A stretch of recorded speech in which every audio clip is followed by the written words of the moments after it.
Rilana, it's so good to have you joining me on the podcast today. Thanks so much for being here.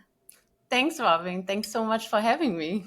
Oh, it's such a pleasure. I'm really looking forward to talking a little bit more about your journey because you have a really interesting transition that you've gone through from your corporate career essentially into jewelry. And I'm so excited for us to dive into that and also just talk about the lessons that you've learned as you've been building your brand and your jewelry business. But before we dive into any of this, do you want to go ahead and just introduce yourself to our listeners? Let them know where you're based. Let them know a little bit about how you got to where you are today and the type of jewelry that you are making and selling as well. Yeah, of course. So my name is Rilana. I'm originally from Germany. I'm now based in New York.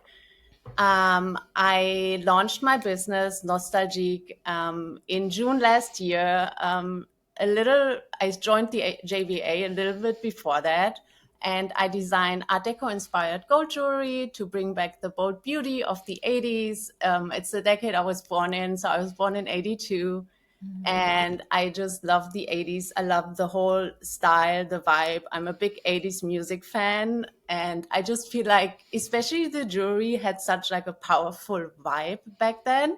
I know Mm. right now dainty jewelry is very in, and I love dainty jewelry too, but there's something about these like bigger and bolder pieces that always make me feel like really powerful when I'm wearing them. Love that so much, Rolana. So tell me a little bit more about, actually getting into jewelry because I know you've been a lawyer for many years and obviously it's a huge shift to go from being a lawyer and I know you still work on projects and that um, now and then, but it's a massive transition to leave a corporate role like that is very structured. It's something that you invested a lot of time and energy and many years probably studying and getting really good at and climbing that ladder. And to transition away from that is not easy. So, talk to us a little bit around your journey in that transition, why you made that choice to kind of move into jewelry and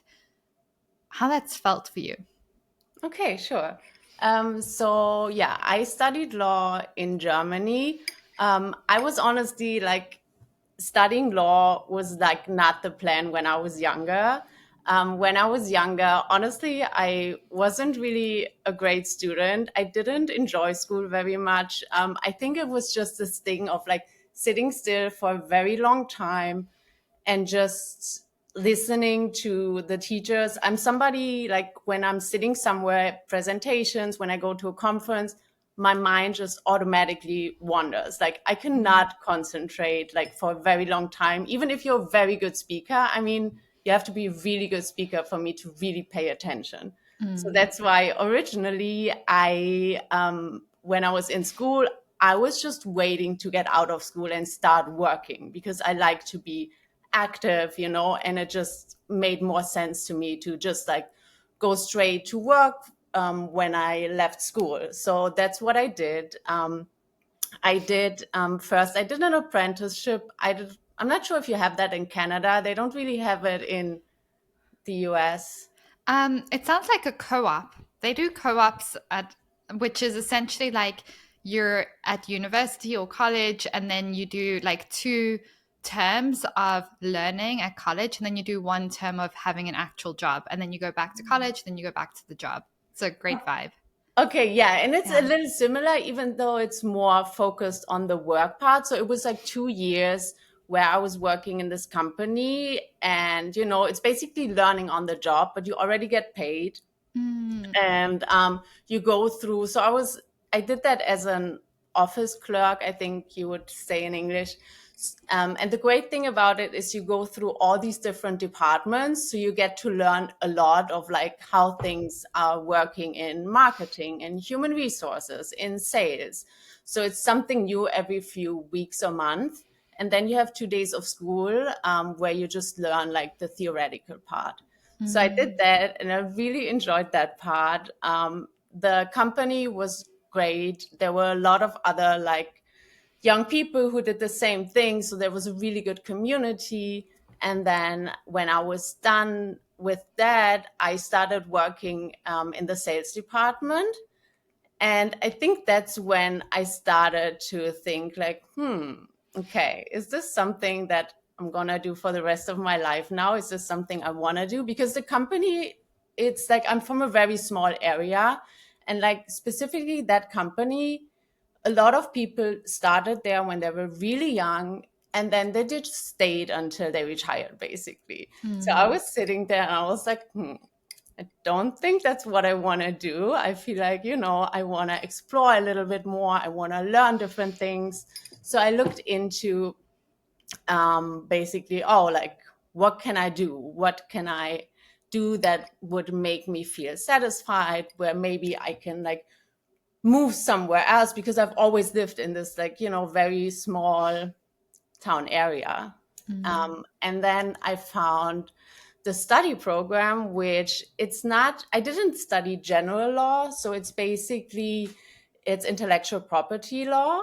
So it's a specialized law program. And I think what drew me to it was that um, it's focused on this creative side. So even though I wasn't really creative, it's all about protecting like books and music and design. So like I think this creative part of it really drew me to it, and that's how I ended up studying law. I love that so much, Rilana. Yeah, that's incredible. So you have obviously been a lawyer for many, many years. So at what point were you like, as much as I've loved this journey up until this point, as much as like there's something that I do really enjoy about law, at what point were you like I kind of want to start my own jewelry business? Like, how did that happen? Yeah, that's a good question. So I think I always was thinking about, or I was always more into doing something where I'm more in control of my own time. And I've realized that during my studies already, or when I work later, because so going back after I had my first job at some point, it was a great job. I really enjoyed it. It was a TV production company where I worked. They produced TV shows where, I could visit, like I could go there. I took my family to go to these tapings, which was really great. But I, again, didn't really like this being constrained to like, okay, you have to be there from 9 to 5 or 6. And, just basically having somebody else be in control of my time and what I have to do. And so that's why even my first job, I quit at some point because I'm like, "Ugh, I want to do something else." And then I actually did a PhD.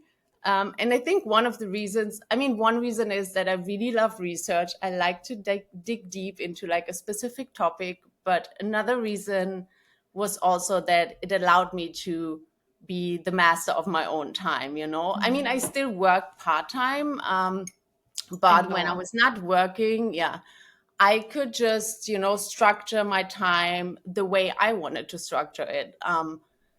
I wasn't working less. I think I was actually working more than if I would have just worked a regular job, because often I was working on Saturdays or Sundays.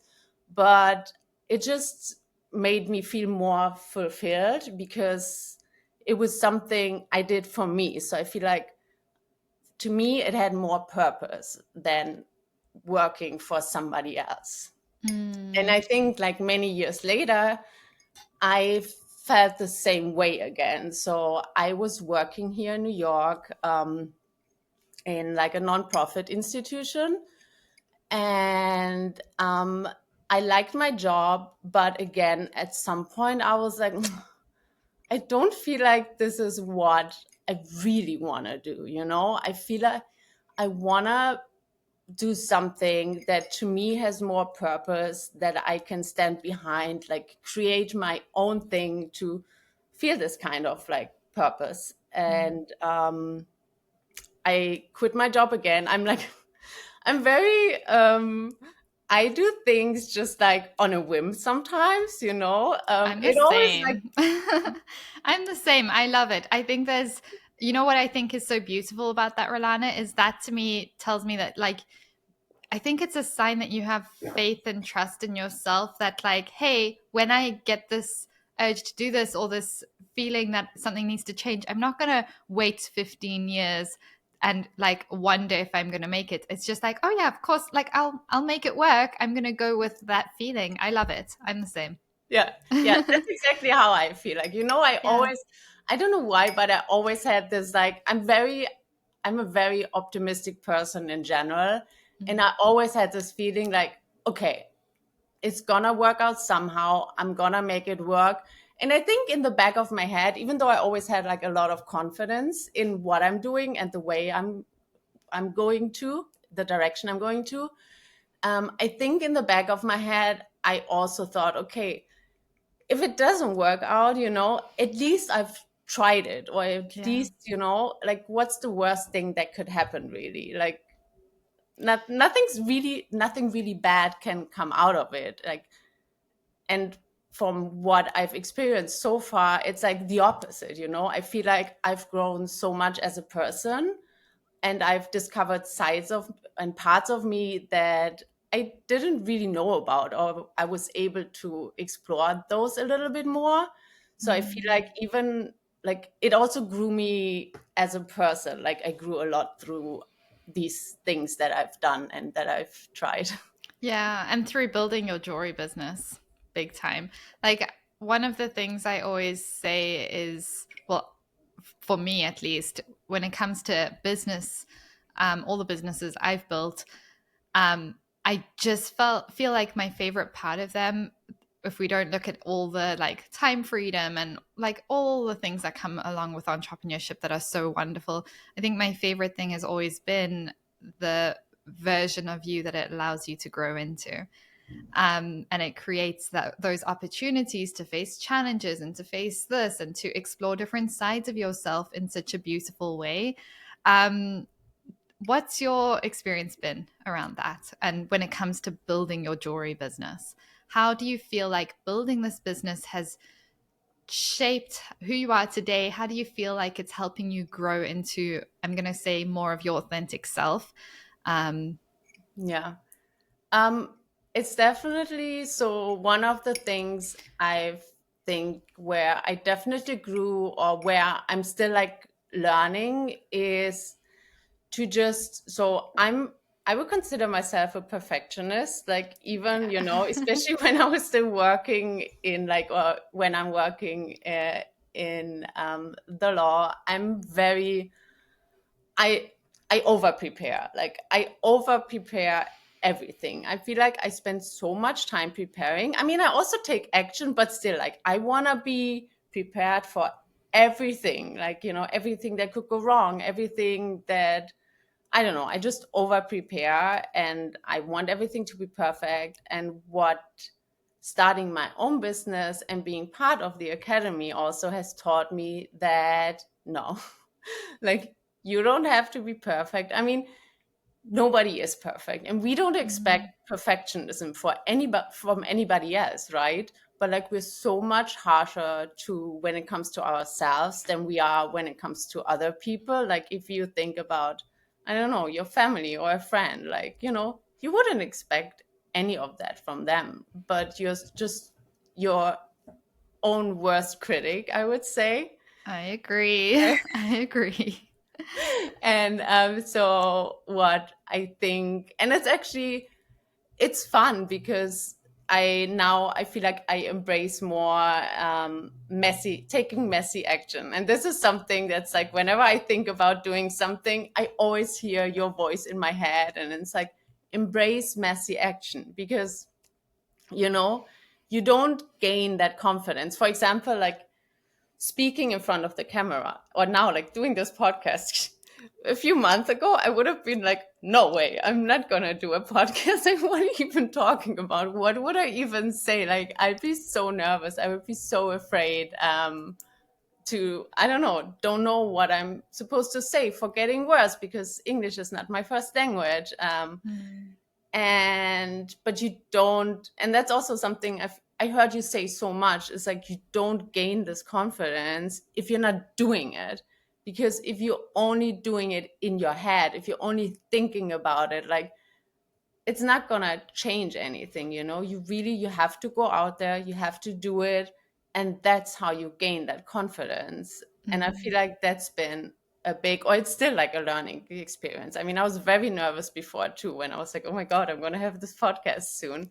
But Yeah. you know, I just do it anyways, because again, what's the worst thing that could happen? And I feel like partly I've always done that, but I feel like now it's even more emphasized, and it's more, yeah, I'm doing it even more now than I have before. I love that. Yeah, I remember when you joined, and we have this video challenge that we get everybody to do. And I remember, I think it was your first time recording yourself and sharing it with anyone. Yeah, Am I right? yeah, yeah. Yeah, and it's so interesting because we often feel like we're the only ones that we feel like so self-conscious of, like, oh my gosh, what are people going to think? Like, what if people don't like this? Or what if I don't like seeing myself speaking on camera, or whatever it is? What was your fear around that? Like, where was the discomfort? Yeah, I think for one part, what you said about like this fear of judgment, like what are other people gonna say if I just, I don't know, hop on Instagram and like record this reel where I'm talking about one of my pieces, you know, like Mm, what are other people gonna say, especially since like I've not been active on Instagram before I did this business. I had an account, but I never posted anything, you know. For me, I think part of it was that I always felt like, oh, it's like showing off, you know, and like, you know, like showing off bad, you should be modest. And I don't know, I think like part of that was also why I never did it. And I also didn't really have like I didn't feel the need to like share like parts of my private life yeah. that much on social media. So when I started my business, I was like, okay, now I have to do it. And I was willing and I also wanted to do it, but it was really difficult to switch my mindset around that, you know, Mm, to, because I think I thought, oh my God, like if you now constantly show up on Instagram, and especially if you show your face, because, you know, I'm trying to like connect to people, and that's why it's important to show your face. But then I was like, oh, but what if other people like they constantly see my face, and they're gonna be like, oh my God, like she's so into herself, why is she like showing her face all the time, why is she yeah. always posting pictures of herself, like, you know, wearing her jewelry. So I think that was definitely part of it. And then like the speaking part, it's just like I think my own insecurities about my accent. I'm getting more to terms like with it, Mm, but it's hard. I think it's exactly because I have this like perfectionist mindset. I feel like, oh, I should not have this accent after so many years, or I should like, you know, be able to like speak more eloquently, or, you know, but then I'm also like, well, this is my second language, you know, it's not my first language. And honestly, when I was in school, I I was pretty bad in like my English classes were not great. Like, if you mm, would ask my English teacher, yeah, I think he'd be surprised that I would live here now, and I would speak English like on a regular basis. And so it just took me, and also languages don't come easily to me. I know there are some people who are very gifted when it comes to languages. I'm not one of them. Like yeah. I still struggle when I'm learning a new word, because I still like there's so many words I still don't know.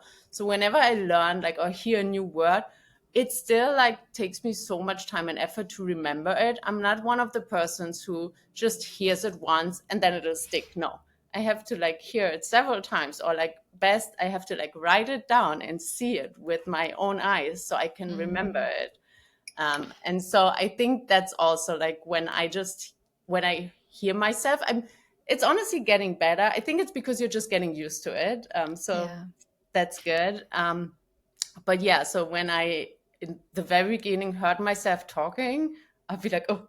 Not only because the voice sounds different. I know it sounds different for everybody, but it Yeah. was both of it, you know, like the voice sounds so different than when I hear myself talking. Plus, oh my God, I have this very strong accent. But yeah, I'm getting better with it about it. I've had it's very cute. Like I also talk more about it, I think, and I had a few people who are like very cute. They were like, "Oh, I love your accent," you know, and like just hearing that, I'm like, "Oh, okay." So people see it with different eyes than you see yourself. So yeah. That is so true, Alana. And yeah, number one, you do have the most beautiful accent. And it's interesting how we put these labels on ourselves and tell ourselves, oh, you shouldn't be recording video and doing this because of your accent or because of being too much or what are people going to think. And it's like, wow, if we had a daughter, if we had a best friend, if we had a family member, we would never say the same things that we say to ourselves to them. We would never even say that to a stranger. And it's like, why are we so hypercritical? And it really comes down to protecting ourselves from that judgment, from that criticism, to keep us safe. And one of the best things that we can all learn is that building a business, yeah, it puts us in a position of being judged and criticized. And yeah, there's going to be people that are going to judge and criticize. Um, and that judgment and criticism only comes from people who are further behind you. It never comes from people who've done what you're doing. It never comes from people who are actually doing the work, because they know how vulnerable it is to go on video. They know how vulnerable it is to start posting on an Instagram page promoting your jewelry, if they've actually been there and done that. And so anyone who is judging or criticizing is actually not somebody whose opinion we need to worry about at all either. And so that's just something to keep in mind. And what I love, Rilana, is I've seen you grow so much over the last few months in. I almost want to say, like, you've kind of peeled back your personality. Like, you have such a vibrant, fun personality, and it's starting to like come through on social media. And I can tell, like, you're actually having fun with posting. You're having fun with sharing your jewelry. You're feeling braver to also talk about your jewelry. And I'm pretty sure that translates to when you're at events as well. What's your experience been there? Yeah, definitely. And I totally agree. I definitely feel like it's changed. I've recently also, because I've been thinking about it, when I was younger, I was very, I mean, not very different, but I just put myself out there. I was very, I used to, I don't know if you know, if you have that in Canada. We used to have this show. It's called the Mini Playback Show. So it's, it's very cute. So it's basically children. I was a big fan of this German singer when I was young. So children would go onto the show and they would basically perform their favorite singer's song. I mean, they wouldn't really sing; they would just lip sync, but they would get dressed as like their favorite singer, and then they would just be on stage and like dance and move around like and perform like whoever they were imitating would do. And I used to do that. Like I would go, it was a big thing. Really? I would go into our like community hall. There was like a mini playback show. I would be on stage, like, and we had the same in school. So when I was younger, yeah, I did not have any, what's the word, inhibitions. Like I just, because I think as a child, like you don't think about these things, you don't Mm. think about what are others gonna say. So that's why, like, especially recently that I thought about this more, I'm like, okay, I'm gonna embrace my inner child a little bit more and, make her proud of me, that I peel back all of these layers again and be more my authentic self, which I think like over the years just got lost a little bit. I love that. Yeah, it's so true. Like when we're children, we typically don't think things through. And then I guess as we become teenagers, we're just more aware. So yeah, I just love hearing your story, Rolana. And so you've been a client in the JBA for, I think it's 6 or 7 months now. And Do you remember before you joined the academy? Do you remember how you were feeling, what challenges you were facing, and what kind of made you be like, yeah, you know what? I think I need to get some support here. Yes. I think the main thing was that I was feeling very alone. I mean, my family and friends, they were actually great. They were supporting me, but still, I feel like if you don't have other people who are in that same space or in the same situation that you can talk to about and where you know they get what you're going through, Mhm. it just made me feel kind of alone. And I've um, so I've been listening to your podcast for like a long time before that. That's actually How how you I found came up us? with the idea to like start my own business, and that made me realize like, oh, this is actually something I can do. Like people are doing it. Like so, I think I can do that too. Um, and then now I lost my train of thought. Oh yeah, so I've been thinking about it for a while, joining the academy, but I'm also a person that I think I wanna do it myself, Yeah. partly because I also want to prove to myself I can do it by on my own, I don't need anybody's help. Like I can do it. And I mean, I'm sure I could do it too, but what I've realized it just makes such a big difference of like being in this community.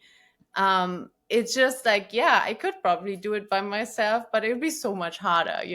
Why go through it on your own by yourself if you can be in this community? That just makes your journey so much better and so much easier too. Yeah, yeah, that is so true. So, you've obviously been in for a couple of months now. How do you feel now? What's your experience been of working with me and being in the academy? Yeah. I did not regret joining the academy for 1 second. I think the main part is the community. I just connected with so many people. I have my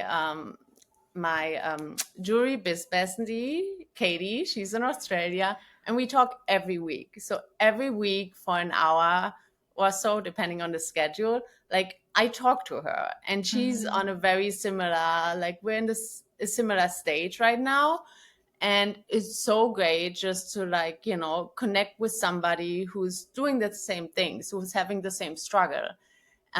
So the community part, I think, is the biggest one for me. Like the community is really great.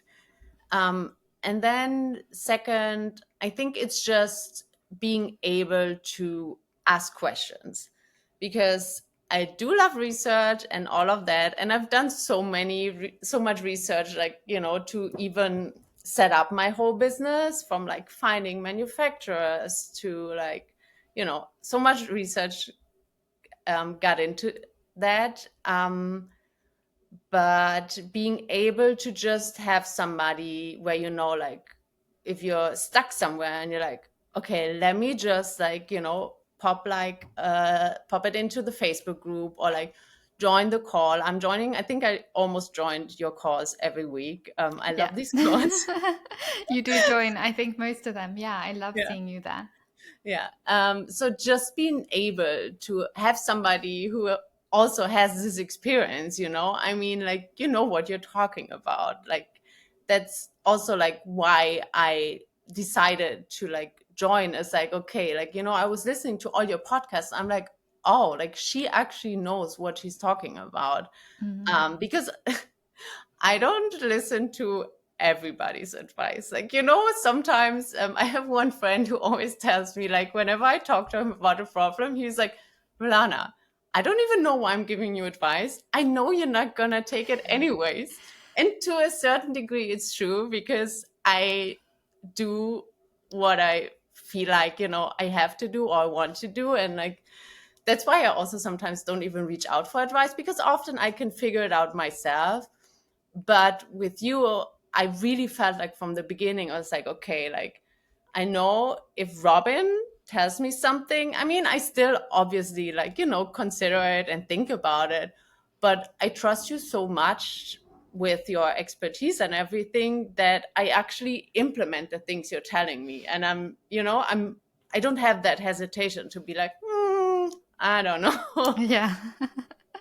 I love that. Oh my goodness. So what would you say has been the biggest lesson you've learned since being in the academy? Biggest lesson. Um, the biggest lesson, I think, is really just what I said before. Take action. And if Mm, it has to be messy, take messy action. Because if you don't take action, you're not going to grow. You're not going to learn how to do it. Because also, like, you don't know what you're doing wrong, or not even, not necessarily wrong, but like what you could do better, or where you could improve, or what you can like slightly change if you don't do it, because otherwise, if you don't do it, it's just like all theoretically in your head. But just like taking action on it, I think that's the biggest part. It doesn't have to be perfect to start with. Like, nothing has, like, you could even start like the whole social media thing before you even have a business, which before sound would have sounded so weird to me. I'm like, what? How yeah. could I like start this if I don't have a business yet? That doesn't make any sense. Yeah. But yeah, so just taking action, and then this encouragement that you and the whole community gives you to take that action makes it so much easier, so much Mm. easier. So I think that's my biggest Biggest win. mistake. I love Yeah. that. And it's so funny because, yeah, embracing messy action. And you guys are probably so sick of me saying it, but it's like the key because the reality is, when you're implementing new things, there's always going to be an element of, oh my gosh, it's not perfect. It's always going to be a little scrappy on one level.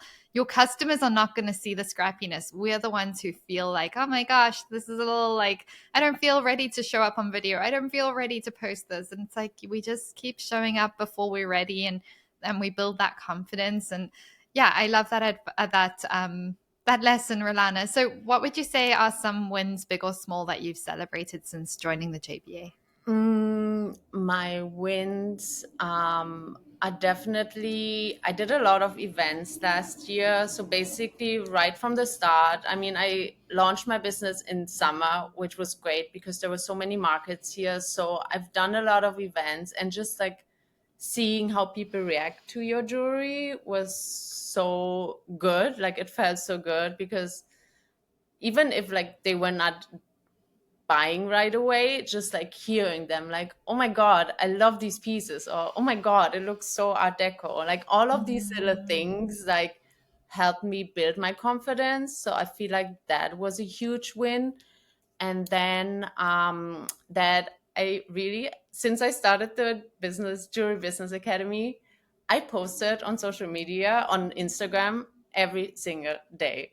I did not miss a day. I think I had one day where I was actually a little late. I had a date, and then I came home a little early. I Um, love it. but otherwise, I posted every single day, and it's something at this point. It just feels like it's so much part of my routine now, that, I mean, yes, of course, like sometimes I'm like, I'm feeling so uninspired today, but still it's like part of my routine because I've just been doing it for like so many months now, that I Mm. honestly feel like it would be weird not to post a day. Like, it would feel weird to me. I would be like, wait, what? That is I'm such a big confusing. win because it's so hard for so many people to be consistent with like the key revenue driving tasks. And as much as people like to bash on Instagram, it's a key revenue driving platform. And we can literally lie in bed and show up in ways that can drive awareness and drive sales. And it needs to be done consistently to be effective. And it's one of those things where we can hate it, or we can be like, oh my gosh, I can stack this into my day and I can see it as a form of like self-expression, and I can see it as a way for me to pour myself into it creatively and connect with people that I'm wanting to sell this jewelry that I'm so obsessed with to. And I can just like not like really just embrace it. And I think that it's what you've done so well, Rolana. So I love that so much. And for someone who's listening, who's maybe feeling how you were before you came into the community, you were like, I need to do this myself, and trying to do everything, which is not an easy feat. It is doable, but it's not an easy feat. And they're thinking of coming and joining us in the academy. Would you recommend the program and why? 100%. Like, do not hesitate. Like, I would say the earlier the better, because the earlier you join when you're just starting your business, it's just gonna be so much better because you can start implementing everything from the very beginning. So don't hesitate. I love right now, you have this new 90-day blueprint. And what was Yeah. really beneficial for me, especially at the beginning of the year, because honestly, I was so ready to go and I like all these things that I want to do. I kept like adding stuff to my to do list every 5 minutes. And then sometimes I would just sit there in front of my computer completely frozen because I didn't know what to do first, or, where to start. And the blueprint now has it all structured very well. At least for me, it works perfectly, because it's like, okay, on this day you're gonna focus just on reaching out for collabs. On this day you're gonna focus on Instagram. So it helps me to have at least a little structure, because otherwise I feel like I'm often all over the place. I'm so glad to hear that, Rolanda. Yeah, our new 90-day blueprint, we've had different versions of this. This new version that launched this year is my favorite by far. We have theme days. It's like color coded. It's not overwhelming. I mean, it's new. If you've never done these things, it takes some time, but it's as basic and as simple and as like structured in a way to make sure you're doing those key revenue driving activities in your business and the key things that you need to do and stay on top of when it comes to admin as well, essentially to grow a really sustainable jewelry business. So yeah, I'm so glad to hear that feedback. And is there anything that we haven't touched on that you wanted to talk about, Rilana? We've talked about perfectionism and how entrepreneurship has grown you as an individual and taking messy action. Anything else that you wanted to touch on? I don't think so. I feel like that's like the main points that I really was passionate about talking. Mm. Well, thank you so much for coming and joining us. And you know what? I think I'd love for you just to share one piece of advice to somebody who's listening who maybe is a lawyer. I find this very fascinating because we've actually had a couple of lawyers join us in the program over the years, and they've transitioned from away from law into jewelry. And I just find it fascinating. We've had people who've been bank managers transition away into jewelry. And I'm always so fascinated by that transition because it's such a big shift. But what's your advice to someone who's listening who's like, oh my gosh, I'm on this career path. I am feeling this pull to do this. And I'm dealing with like all the guilt and stuff that shows up when you're wanting to kind of explore something new in that Yeah. way. Um, I think what I would say is, don't think of it as like wasted years that you spend studying, because in the end, like, the things you've learned, you can definitely use those in your business. Like the Oh, research yeah. alone, like my research skills, I've used them so many times, especially when starting out, or like, if it's contracts, agreements.